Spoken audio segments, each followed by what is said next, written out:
In our last session, I discussed a woman who sat in my office and complained bitterly about her marriage and her life. When I asked her what she was willing to do to change her life, she said she was willing to do anything. I told her that that would require a lot and that we would see in time what she was really willing to do. Now, back to our story.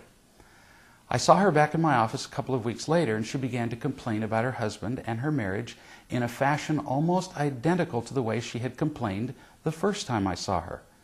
I interrupted and asked if she had called the people I had suggested to tell the truth about herself to. No, she said, I just didn't have time. I said, did you read the real love material I suggested? No, I was just too busy. So then I asked, in the 2 weeks since I've seen you, have you talked to anyone about your husband's behavior? I already knew the answer to this, since I was aware that she was on the phone talking to her friends about her husband for hours at a time. She paused and obviously lied to me. She said, well, maybe a little. Let me ask you, I said, the same question I asked you last time. Do you really want to be happy? And again she said yes. Again I asked her, so what are you willing to do to change your life?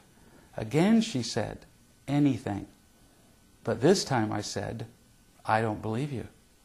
Of course she was offended. How can you say that? She said.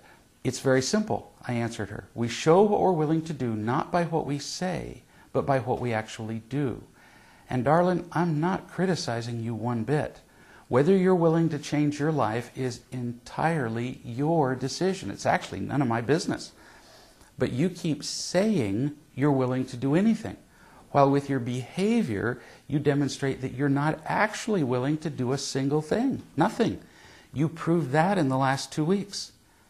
This is hard stuff to face. Telling the truth about our real commitment to change, or our real motivation to be happy. But until we tell the truth about it, we are doomed to stay the same. We'll talk more about that in our next session.